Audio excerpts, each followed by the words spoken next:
Karen Wendell, President and CEO of Identrust, an organization that is committed to building online identity to fight fraud and create ubiquitous transaction ease on the internet. Thank you very much for speaking to us today.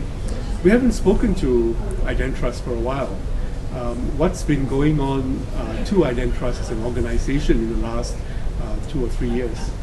So first of all, thank you for giving us this opportunity. We're very excited to be able to talk to your readers because it's a very core market segment for us. So Identrust actually, for good, bad, or indifferent, Identrust was an idea that was quite ahead of itself, so to speak. When we were first created by the banks back in 1998, the idea of a common interoperable identity was something that was very aspirational and very exciting, but the market wasn't really ready for it. So what's happened over the course of the last several years is 3 things have occurred. Number one, the need for a strong identity, something that would stand up to the rigors of being attacked by all of the various cyber criminals, has become increasingly important. And having that identity be done in such a way that it isn't just a solution for attacking and protecting against the criminals, but that can be something that could also be used for other things, has also become more important. And so from an Identrust perspective, number one, the increase in cybercrime has been very beneficial for us because it's provided us an opportunity to create awareness of what a bank-grade identity can do. But second, it's created awareness of the importance of having identity as a core function that can be used in many different ways. And so one of the biggest areas where we're getting a lot of attention right now is in the electronic bank account management space. And for corporates and banks, EBAM is a very hot topic. And in order for EBAM to work efficiently, you need to have the ability to create legally binding electronic signatures that truly identify you, both to the bank and from the corporate perspective. And the beauty of Identrust is Identrust, over the course of the last 10 years, has spent $200 million to make certain that electronic signatures and identities that are done using the Identrust bank-centric identity model can be accepted in 175 countries. In order to do that, in order to create a utility or a function which can be shared by anyone on the internet, how was Identrust funded previously, and what do you think is the a better working model going forward? That's a very important point with regard to how Identrust works. So Identrust was originally created by a group of 8 banks that then grew to 22 banks. So up until 2005, we were 100% owned by the banks. In 2005, we shifted to more of an entrepreneurial venture-backed scenario, and that was very useful for us during the growth phase because we were doing new development, we were exploring new markets, new segments. That phase has now come to what I would consider to be a logical end, and I think it's now time for us to go back to being in an environment where we have more bank ownership, more bank governance, because fundamentally what Identrust is all about is what our name says. We're about identity and trust, and I think that there is a logical place for us to be positioned as a bank-owned service that provides capabilities to the banks that the banks can sell to their customers, but that also provides a set of capabilities that corporates can leverage in their interactions with each other. And so going forward, I think that having Identrust being more of a bank-centric, bank-owned model, as opposed to being owned by venture capital or private, some form of private capital structure, I think will be very, very beneficial for us. So your mandate as CEO is both to make sure the technology behind Identrust continues to develop, at the same time that you get more bank members on board. Yes. How's that going? What are the conversations that you're having with banks today? So it's actually, that's one of the things that's very exciting about where we are, is that I think, first of all, we are, in terms of the growth of Identrust, there are several ways that Identrust grows because we're like a network. And so more banks joining the community, and we've had a number of fairly large names join the community in the last year. You've probably heard that Bank of America has become part of the Identrust community, which adds a lot of presence in the United States and in actually some other interesting markets because of Bank of America's footprint. We also had Commonwealth Bank of Australia join, and that is very important for us from an Asian perspective because they have a very interesting footprint in Asia.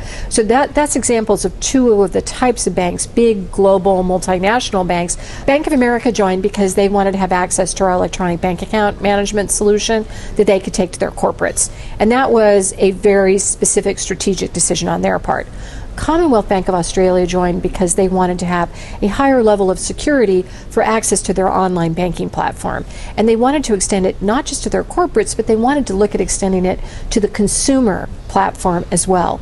So both of them joined for slightly different reasons, one EBAM, one security, but both of them joined Identras because of the fundamental underpinnings of Identras, which are the regulatory and policy approvals. Right. What is the critical success factor of Identras? And at which point do you have enough critical mass to be both financially viable as well as ubiquitous and be widely adopted globally?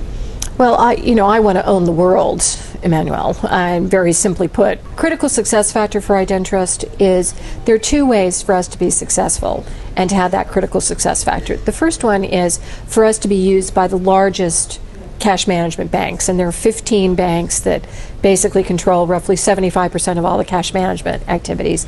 Of those 15 banks today, we have 8 of those banks that are active, supportive, aggressive members of the Identras model.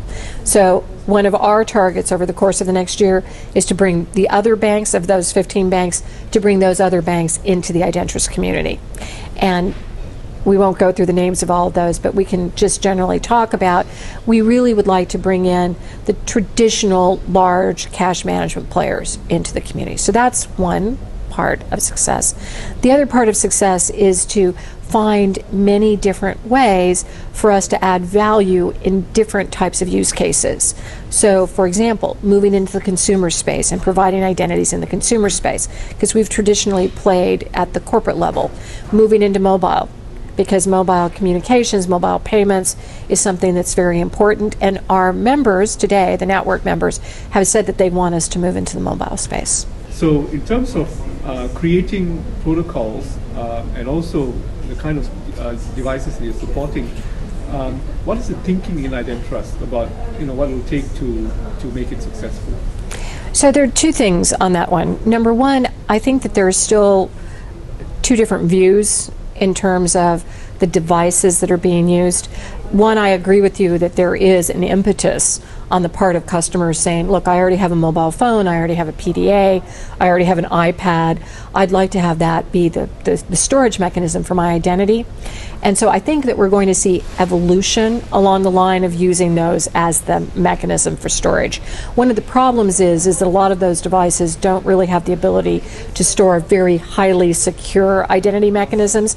So there have been a number of announcements recently where, for example, there are cell phones that are out there now that actually have 2 slots for SIM cards. And so you can actually put a very highly secure, encrypted digital certificate onto a SIM card, and you could actually have that and you can move it from device to device. And I think that's going to be one of the very interesting future plays here, because let's face it, when you get down to it, you do really need to have something that's strong, because one of the things that's been really obvious in the token wars, so to speak, is that as long as there's a criminal element out there, they're going to figure out how to break it. And right now, one of the things that is very important, I think is going to be clearly critical in the next several years, is PKI so far has been the one thing that has not been broken. And so I think that there's going to be an opportunity here for PKI credentials to become more ubiquitous. And I think that using this concept of a SIM card that you can put a chip onto and you can put a credential into is going to have a lot of footprint.